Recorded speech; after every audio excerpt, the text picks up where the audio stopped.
परम पिता परमात्मा पूर्ण ब्रह्म सर्व सृष्टि रचनहार कबीर परमेश्वर जी की असीम रजा से आप सभी पुण्यात्माएं जो सतलोक आश्रम बरवाला जिला हिसार से संबंधित हो चुके हो, आपकी बहुत ही अच्छी किस्मत है, धन भाग हैं आपके, जो कि आपको ऐसे समय में, ऐसे प्राइम टाइम में मानव शरीर प्राप्त है, स्त्री या पुरुष का। और मानव शरीर प्राप्त जिन प्राणियों को परमात्मा पाने की लगन लगी है, तड़फ है,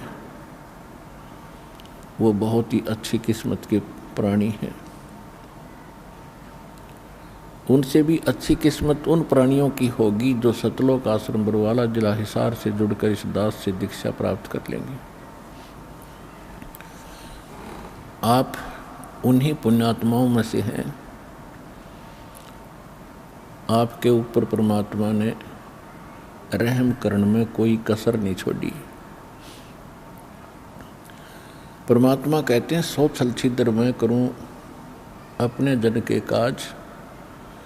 अपनी प्यारी आत्मा को अपनी शरण में लेने के लिए ना जाने कितने छल छिद्र, कितने प्रकार के कारण बनाता हूँ। सतलोक आश्रम में और इस सत भक्ति को ग्रहण करने में कोई भी कारण आपका आड़े आया है, वो परमात्मा की ही देन समझ लेना। और कुछ आपके पूर्व जन्म के कमज़ोर संस्कार, बुरे संस्कारों का भी सहयोग रहा है। आपके साथ में पुण्य संस्कार भी थे और साथ में बुरे संस्कार भी थे। बुरे संस्कारों ने आपके ऊपर दुख कहर तोले, और आप जी जो साधना पहले कर रहे थे उसको करते करते आप सुखी महसूस कर रहे थे, कोई कष्ट आया नहीं था। और जब आपके ऊपर संकट आए, पाप कर्मों का दौर शुरू हुआ, आपकी प्रारब्ध की वो रूपरेखा शुरू हुई, दुखों का दौर चला, तो उस समय आपकी जो वर्तमान की सब साधनाएं व्यर्थ हुई। फिर आप जी ने सोचा कोई और साधु संत के पास चलें, वहाँ भी आप गए, वहाँ से भी कोई राहत नहीं मिली। और यहाँ क्योंकि जो वस्तु जिससे सुख होना है, जो औषधि जिस हॉस्पिटल में है, जिससे वो रोग कटना है, तो रोग उस औषधि से ही कटेगा। केवल बड़े बड़े हॉस्पिटल बना लेने से, बड़े बड़े बोर्ड लगा लेने से औषधि उस रोग नाश की है नहीं। तो वहाँ बेशक वो रोगी जाते हैं ये आशा लेकर के हम रोग मुक्त होंगे, लेकिन अंत में उनको निराशा ही हाथ लगती है। आप जो यहाँ पहुँचे हैं, आपके लिए वो दुख वरदान सिद्ध होगा यदि आपने यो ज्ञान समझ लिया। पुण्यात्माओं, यदि परमात्मा इतना ही आदेश देते कि सबको आशीर्वाद दे देना, सब ठीक होते चले जाएंगे, तो कोई बड़ी बात नहीं थी, ये भी हो जाना था।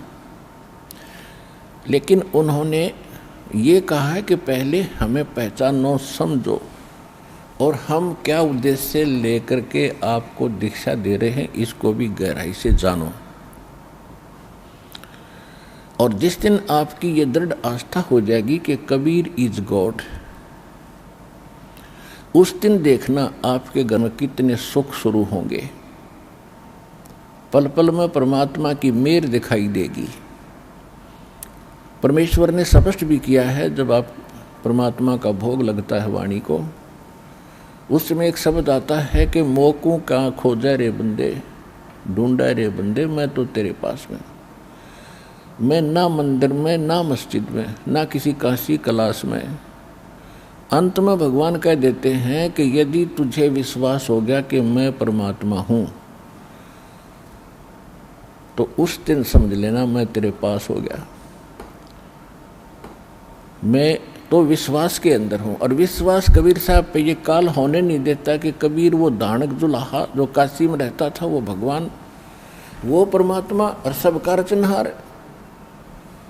तो एक बार सिर घूम जाता आदमी का कि ऐसे कैसे हो सकता है। तो ये तो ऐसे कैसे हो या ना हो, पर ये सच्चाई है। अनंत कोट ब्रह्मांड का एक रति नहीं भारे, सतगुरु पुरुष कबीर हैं ये कुल के सिरजनहार। हम सुल्तानी नानक तारे, दादू को उपदेश दिया, जात जुलाहा भेद न पाया, वो काशी महे कबीर हुआ। तो ये कि कबीर परमात्मा है और आपको कद विश्वास होगा उसके लिए प्रयत्नशील है। इतने प्रमाण दे रखे आपको। अपने जो धार्मिक ग्रंथ हैं, सदग्रंथ, प्रत्येक पवित्र धर्म के पवित्र सदग्रंथ, उनसे प्रमाणित कर दिया कि वो जो कबीर है, जिसको अल्लाहु अकबर कहते हैं, जिसने 6 दिन में सृष्टि रची, 7वें दिन तख्त पर जा बैठा, वो है पूर्ण परमात्मा और उसका नाम कबीर है। ये हमारे सदग्रंथों ने, वेदों ने प्रमाणित कर दिया, भी वेदों ने भी प्रमाणित कर दिया, पवित्र वेदों ने, पवित्र बाइबल ने, पवित्र कुरान शरीफ ने और पवित्र उन महापुरुषों की अमृतवाणी ने, जिनको परमात्मा मिले, जिन्होंने भगवान को देखा, उस धानक रूप में देखा और सतलोक में अनंत कोट ब्रह्मांड के संचालक के रूप में देखा। उन महापुरुषों ने कहा है, फाई सूरत मुलुक की वेश, ए ठगवाड़ा ठगी देश, खरा सियाणा भोता वार, ये धानक रूप रहा करता। आदरणीय नानक साहिब जी ने एफिडेविट दे रखा, अपनी आंखों देखा भगवान को। आदरणीय गरीबदास साहिब जी ने कहा कि हम सुल्तानी नानक तारे, दादू को उपदेश दिया और जाति जुलाहा भेद नहीं पाया, वो काशी माए कबीर हुआ। और अनंत कोट ब्रह्मांड का एक रति नहीं भार, और सतगुरु पुरुष कबीर हैं ये कुल के सिरजनहार। दादू साहिब जी को परमात्मा मिले थे, सचखंड लेकर गए थे, ऐसे ही जैसे गरीबदास साहिब जी को, जैसे नानक साहिब जी को लेकर गए थे, फिर छोड़ा था वापस अपना विटनेस बनाने के लिए। दादू साहिब जी को भी लेकर गए थे और दादू साहिब जी ने कहा कि जिन मुझको निज नाम दिया, सोए सतगुरु हमार, दादू दूसरा कोई नहीं, यो कबीर सिरजनहार। आदरणीय धर्मदास साहिब जी ने, जिनको परमात्मा सचखंड लेकर गए थे और वापस छोड़ा था, उन्होंने भी यही गवाही दी है। तो अब इससे ये सिद्ध हो गया कि वो परमात्मा कबीर साहिब है। कबीर कौन सा कबीर? जो काशी में, जिसको हम धानक दुल्हा कहते थे। तो जिस दिन आपके हृदय ने ये बात मान ली, और ये भी तब समझ में आओगे जब आप ज्ञान समझोगे, और ज्ञान में ये भी समझ में आएगी कि ये सुप्रीम पावर है, सबसे सर्वशक्तिमान यही परमात्मा है, और ये हमारे सब पापों का नाश कर सकता है। बाकी ना ब्रह्मा जी कर सकते, ना विष्णु जी, ना शिव जी, ना गणेश जी, ना राम, ना कृष्ण, और न ही ये ब्रह्म और ना परब्रह्म यानी अक्षर पुरुष। केवल परम अक्षर पुरुष यानी सत्य पुरुष कबीर साहिब, ये हमारे प्रारब्ध यानी किस्मत में लिखे हुए पापों का भी नाश कर देते हैं। और जो पहले के संचित कर्म, जिनके आधार से हम आगे 184 प्रकार के प्राणियों के शरीरों में हमने दुख उठाना था, वो मूल वो संचित को कर्म है, उसका मूल 84 लाख योनियों में जाने का। तो परमात्मा उनको भी फूकेंगे, उनको भी नाश करेंगे। कर्म भरम ब्रह्मंड के मैं पल में करहूँ नेश, जिन हमारी दुहाई दी सो करो हमारे पेश, कबीर साहब कहते हैं। फिर कहते हैं जब ही सतनाम हृदय धरो। हृदय धरो का मतलब है जो हृदय से मान लिया कि सचमुच ये मंत्र है, गॉड गिवन है, तो परमात्मा का दिया हुआ, भगवान का बताया हुआ, और उसकी प्यारी आत्माओं जिनको हम महान संत मानते थे, उन्होंने यही जाप किए, तो ये हृदय में तब समाएगा कि सचमुच हम जो साधना करें फाइनल है। इसके अतिरिक्त पृथ्वी पर कोई भक्ति नहीं है जो श्रेष्ठ है। तो तब कहते हैं जब ही सतनाम हृदय धरो और भयो पाप को नाश, तभी नाश हो जाएगा सब पापों का। और जैसे चिंगारी अग्नि की और पड़े पुराने घास, तो 1 लाख टन सूखा घास पड़ा हो और उसमें एक माचिस की सीख जला कर उसमें लगा दे, उसने सारे न जलाकर राख कर देगी और चलेगी फिर तेज आंधी उस स्थान को भी साफ कर देगी। ऐसे आपका पुराना घास यानी पुराने संचित कर्म धर्मराज के दरबार में आपके अकाउंट में ढेर सारे बिना गिनती के, तो मालिक उनको भी फूकेगा, तभी तो 84 लाख योनियों में जाने से हम बचेंगे। और आने वाले जीवन, इस जीवन में जो दुख हमारे कर्म के होंगे, पिछले संस्कार हैं ये, पिछले संस्कार से आज सुखी है, जिस नकली सुख को हम सुख मानते हैं, और पिछले संस्कारों से पापों से हम दुखी हैं। तो परमात्मा इस प्रारब्ध के पाप को भी नाश करेगा।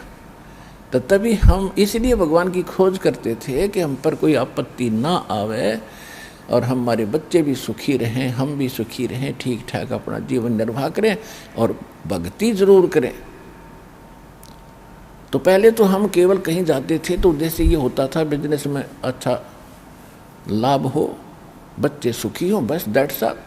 अब हमें वास्तविकता का ज्ञान हुआ कि मोक्ष पहले हो, छोटा मोटा कष्ट भी बेशक बना रहे पर मोक्ष हो, तो कष्ट भी नहीं होने देंगे भगवान। जब मोक्ष देंगे तो कष्ट युक्त व्यक्ति भक्ति कैसे करेगा?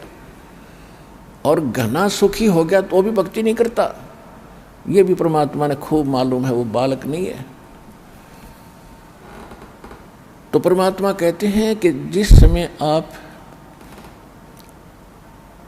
हमारी शरण में आ जाते हो, परमात्मा कबीर जी की शरण में, तो उस समय आपको ये दृढ़ विश्वास कराना अनिवार्य है कि कबीर भगवान है, इसके अतिरिक्त पृथ्वी पर कोई परमात्मा नहीं और इससे अतिरिक्त कोई सत साधना नहीं, जो सतलोकासन वाला जिला हिसार में ये दास प्रदान कर रहा है। तो उस दिन आपका हाथ पकड़ लिया भगवान ने, और समर्थ जिसका साथ देता है वो छोड़ता नहीं फिर।